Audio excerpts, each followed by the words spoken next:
রাসূলুল্লাহ সাল্লাল্লাহু আলাইহি সাল্লাম, তো রাসূলুল্লাহ সাল্লাল্লাহু আলাইহি সাল্লামেরও নামাজে ভুল হয়ে যাচ্ছে কেন বলেন তো? নামাজে ভুল হচ্ছে কেন? আমাদের অনেক সময় ভুল হয়ে যায়।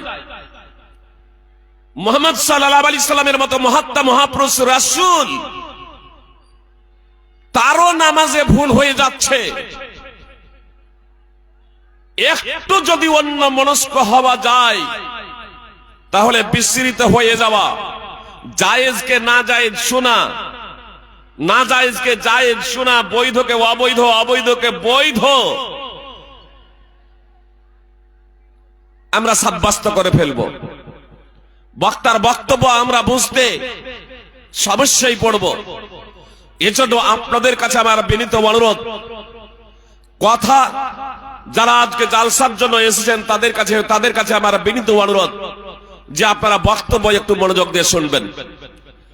আজকে হুমায়ুন কবির একটা পোস্ট দিয়েছিলেন জগন্নাথপুরের, সেখানে কোনো মেলা ছিল না, তো বিশাল বড় প্যান্ডেল, প্যান্ডেলের লোকে লোকারণ্য, প্যান্ডেলের নিচে লোকে লোকারণ্য।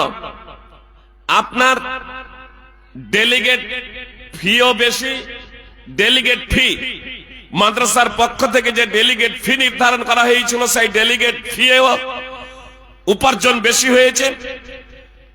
আপনার মাদ্রাসার টাকাও বৃদ্ধি হয়েছে, দান খয়রাতও বেশি মাদ্রাসায় পড়েছে, লোকজন লোকারণ্য প্যান্ডেলের নিচে।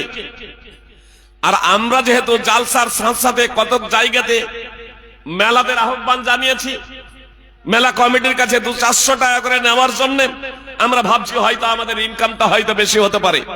এটা ভুল ধারণা।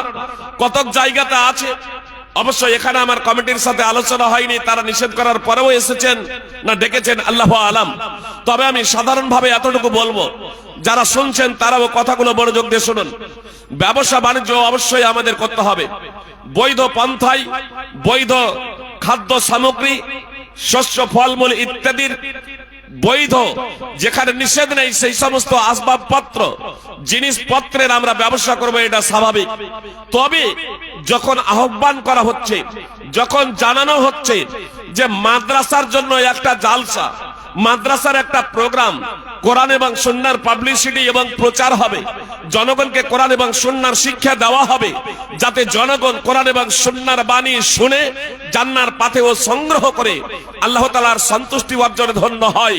তখন আমার অনেক ভাইয়েরা অজান্তেই হয়তো তারা চাতক পাখির ন্যায় চেয়ে থাকে ওখানে লোকজনের সমাগম হবে, তাহলে আমরা ওখানে মার্কেটিং বসাই। অবৈধ কিছু মার্কেটিং তো আছেই। আপনার যেগুলো ট্যাটু অঙ্কন করা হয় শরীরে, যে উল্কি অঙ্কন করা হয়, ট্যাটু অঙ্কন, যে অঙ্কন করাই আর যে করিয়ে নেই, যে অন্যের করে দেয় অথবা যে নিজে করে অথবা অন্যের কাছে করে নেই, নিজে করে বা অন্যকে করে দেয়, উভয়ের উপরে আল্লাহর অভিসম্পাত, আল্লাহর অভিশাপ, নবী সাল্লাল্লাহু আলাইহি সাল্লাম অভিসম্পাত করেছেন। এই সব অবৈধ জিনিসও আপনার অনেক সময় মেলাতে আপনার হয় জালসাকে কেন্দ্র করে আর সাধারণভাবে দোকানপাট বসাতে গিয়ে, তো আপনার জালসা কমিটি ডেকেছিলেন আপনার কোরআন এবং সুন্নাহর বাণী শোনানোর জন্য, এবং কোরআন এবং সুন্নাহর বাণী শুনবেন। এখানে কোরআন এবং সুন্নাহ দার্স দেওয়া হয়, পাঠ দেওয়া হয়, কোরআন এবং সুন্নাহর বাণী শুনবেন এবং এই ছেলেদের, ছাত্রদের, ছাত্রীদের পঠন পাঠনের জন্য, তাদের সেবার জন্য জনগণ উন্মুক্ত হস্তে আপনার সাহায্যের হাত বাড়িয়ে দেবেন, এটাই হলো মূল লক্ষ্য এবং উদ্দেশ্য। কিন্তু আপনার মেলা কমিটি বলছে আমাদের দিকে এসো। তো জালসা কমিটির আহ্বান থেকে যেন মেলা কমিটির আহ্বান বেশি। সিংহভাগ আপনি তাকান, মেলাতে গিয়েই সেখানে আপনার লোকজনের লোকারণ্য, লোকজনের সমারোহ, এখানে সেখানে গিয়ে আপনার অনেক সময় বিভিন্ন জায়গায়, সুপ্রিয় ভাতৃবৃন্দ ও ভৌগোলিকগণ, অনেক জায়গায় মেলা লাগে, সেখানে পুরুষ এবং মহিলা, যুবক এবং যুবতীর অবৈধ মেলা মেশা, শরীয়ত বিরোধী কার্যকলাপ কত হচ্ছে তার ইয়ত্তা নেই। আল্লাহ তাআলা আমাদের হেদায়েত দান করুক, সুমতি দান করুক। যারা মেলা বসেছেন তাদের কাছে আমার বিনীত অনুরোধ, সুপ্রিয় ভাই এবং বোন, জালসাকে কেন্দ্র করে আপনারা কেউ মেলা বসাবেন না। জালসার মেলায় যে সমস্ত ভাই এবং বোনেরা আছেন তাদের কাছে আমার বিনীত অনুরোধ, যদি আপনাদের অন্তরে যদি ঈমান যদি থেকে থাকে তাহলে আপনারা এই প্যান্ডেলে আসুন। মা এবং বোনেদের জন্য বসার সুব্যবস্থা রয়েছে এবং ভাই বাবাজিদের জন্য বসার সুব্যবস্থা রয়েছে। আপনারা যদি বক্তব্য শুনবো যদি মনে করেন এই, তাহলে অবশ্যই আপনাদেরকে আহ্বান জানাচ্ছি, বক্তারা যতক্ষণ বক্তব্য রাখবেন আপনারা মনোযোগ দিয়ে বক্তব্য শুনবেন, তাহলে ইনশাআল্লাহ আপনার পরিবারের সুখ এবং শান্তি নেমে আসবে, আপনার পাড়ায় সুখ এবং শান্তি নেমে আসবে, আপনার সমাজে সুখ এবং শান্তি নেমে আসবে। সুপ্রিয় ভাই এবং বোন, আমার পূর্বে আলোচনা করছিলেন একতা, ঐক্যবদ্ধতা, আর ফজিলাতুল শেখ আজকের সবার সভাপতি মুর্শিদ ফজিলাতুল শেখ মুর্শিদ আল মাদানী হাফিজাহুল্লাহ, তিনি বলছিলেন যে আমাদের সমাজে আজ ফাটল, আমাদের সমাজে আজ বিচ্ছিন্নতা, আমাদের সমাজে আজ ঝামেলা। তো সমাজে ঝামেলা বিচ্ছিন্নতা এ হবে না কেন? ফেসবুক যদি খুলেন, ইউটিউব যদি খুলেন, তাহলে একজন এখন বক্তাকে দেখতে পাবেন, একজন পণ্ডিত, পণ্ডিত দীনকৃষ্ণ, পণ্ডিত দীনকৃষ্ণ। হঠাৎ এই নভেম্বরের 3 তারিখে ফেসবুক আমিও অন করতে গিয়ে হঠাৎ তার পেজ নয়, মানে অন্যজন তার বক্তব্যটাকে ছেড়েছে, অন্যজনের ওয়ালে তার বক্তব্য যদি ডাইরেক্ট তার পেজ আমার কাছে আসতো তাহলে ডাইরেক্ট আমি তাকে কমেন্ট করে ইসলামের আহ্বানী জানাতাম। অন্যজনের পেজে দেখলাম, তাহলে দীনকৃষ্ণ, পণ্ডিত দীনকৃষ্ণ ঠাকুর, আপনি যদি আপনার কাছে যদি আমার বার্তা যদি পৌঁছে যায়, এই আওয়াজ যদি পৌঁছে যায়, তাহলে আপনাকে উন্মুক্ত ভাবে আহ্বান জানাচ্ছি যে ইসলামে আমার যতটা অধিকার আছে আপনারও ততটাই অধিকার আছে। আপনি ইসলামে প্রবেশ করতে পারেন, কোনো সমস্যা নাই। বলবেন ফাইজি সাহেব এ কথা কেন বলছেন? আসলে পণ্ডিত ঠাকুর দীনকৃষ্ণ তিনি বলছেন যে আমি যদি মুসলিম হতাম, হে হতভাগা মুসলিম শোনো, তিনি বলছেন আমি যদি মুসলিম হতাম তাহলে নিজেকে ধন্য মনে করতাম, আমি যদি মুসলমান হতাম তাহলে নিজেকে সৌভাগ্যবান মনে করতাম, আমি যদি মুসলমান হতে পারতাম তাহলে নিজেকে সফল মনে করতাম, সাফল্যমণ্ডিত মনে করতাম, কামিয়াব মনে করতাম, নিজেকে সৌভাগ্যবান ধন্য মনে করতাম। কে বলছেন? পণ্ডিত দীনকৃষ্ণ। পণ্ডিত দীনকৃষ্ণ তিনি বলছেন আমি যদি মুসলিম হতে পারতাম নিজেকে ধন্য মনে করতাম। আর আজকের এই মুসলমানরা ইসলাম কি বুঝে না, কোরআন কি বুঝে না, সুন্নাহ কি জানে না, মুহাম্মদ সাল্লাল্লাহু আলাইহি সাল্লাম কে, তার পরিচিতি কি, আল্লাহকে তার পরিচয় কি, এ সম্পর্কে অজ্ঞতার ফলে এ মুসলমানরা নিজেদের মুসলমান বলে পরিচয় দিতে লজ্জাবোধ করে। আল্লাহ হেদায়েত দান করুক এ জাতিকে। এ জাতি কিভাবে আপনার সুখ এবং শান্তি লভিবে? সুপ্রিয় ভাই এবং বোন, পণ্ডিত দীন ঠাকুর দ্ব্যর্থহীন ভাবে বলছেন যে ইসলামের কথা তিনি নিজেকে কেন মুসলিম হলে ধন্য মনে করতেন সেই কথাটা তিনি তুলে ধরেছেন। সুপ্রিয় ভাই এবং বোন, তিনি বলছেন ইসলাম বলছে যে একজন মুসলমান তার ভাইয়ের জন্য তাই পছন্দ করবে যা তার নিজের জন্য পছন্দ করে। আর মুহাম্মদ সাল্লাল্লাহু আলাইহি সাল্লাম দ্ব্যর্থহীন ভাবে ঘোষণা দিয়েছেন লা ইউমিনু আহাদুকুম হাত্তা ইউহিব্বা লিআখিহি মা ইউহিব্বু লিনাফসি।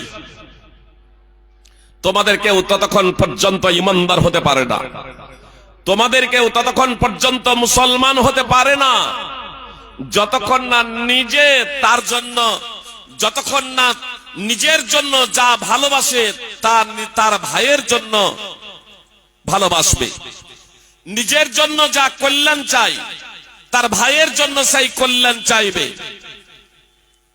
মুসনাদ আহমদের বর্ণনায় রয়েছে লা ইউমিনু আহাদুকুম হাত্তা ইউহিব্বা লিন-নাসি মা ইউহিব্বু লিনাফসিহি।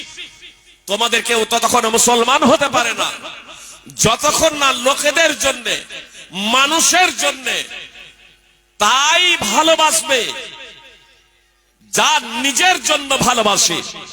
বলুন তো আমাদের একটা ঘোষণা হচ্ছে এই মাদ্রাসার ছেলেরা, যে সমস্ত ছাত্ররা আছো, তালিম ইলমেরা, ওই খাওয়ার ভান্ডারে চলে যাও, তোমরা এখনই খেয়ে আসো ওখান থেকে। মাদ্রাসার ছেলেরা যে যেখানে আছো ভান্ডারখানে চলে যাও, গিয়ে এখানে খেয়ে আসো। এটাই হচ্ছে তোমাদের জন্য ঘোষণা। তোমরা তাড়াতাড়ি ওখানে চলে যাও, তোমরা খেয়ে আসো। বলছিলাম মুহাম্মদ সাল্লাল্লাহু আলাইহি সাল্লাম বলেছেন, তোমাদের কেউ ততক্ষণ মুসলমান হতে পারে না যতক্ষণ না সে নিজের জন্য যা ভালোবাসে, নিজের জন্য যা পছন্দ করে, তার ভাইয়ের জন্য তাই পছন্দ করে। কোন বর্ণনায় আছে যতক্ষণ না লোকেদের জন্য, মানুষের জন্য তাই পছন্দ করে যা নিজের জন্য পছন্দ করে। কোন বর্ণনায় আছে নিজের জন্য যে ভালো চাই, কল্যাণ চাই, তা যতক্ষণ না অন্যের জন্য চাইবে, অন্যের জন্য ভালোবাসবে, ওই ভালোটা অন্যের জন্য ভালোবাসবে, ততক্ষণ পর্যন্ত সে প্রকৃত মুমিন হতে পারে না, প্রকৃত মুসলমান হতে পারে না। এজন্য দীনকৃষ্ণ ঠাকুর তিনি বলছেন, আমি যদি নিজে মুসলিম হতে পারতাম, আমি যদি মুসলমান হতে পারতাম, তাহলে নিজেকে ধন্য মনে করতাম। যে দীনকৃষ্ণ ঠাকুর সহ যারা মুসলমান আছেন তাদেরও বলি, ইসলাম আপনাদের সকলের জন্য, ইসলাম হলো সার্বজনীন দিন। মুহাম্মদ সাল্লাল্লাহু আলাইহি সাল্লাম নিখিল বিশ্বের পথপ্রদর্শক। অতএব আসুন আমরা মুহাম্মদ সাল্লাল্লাহু আলাইহি সাল্লামকে পথপ্রদর্শক হিসেবে মেনে নিই। সুপ্রিয় ভাই এবং বোন, আবেগ দিয়ে ইসলাম চলে না। কথা একটু মনোযোগ দিয়ে শুনবেন।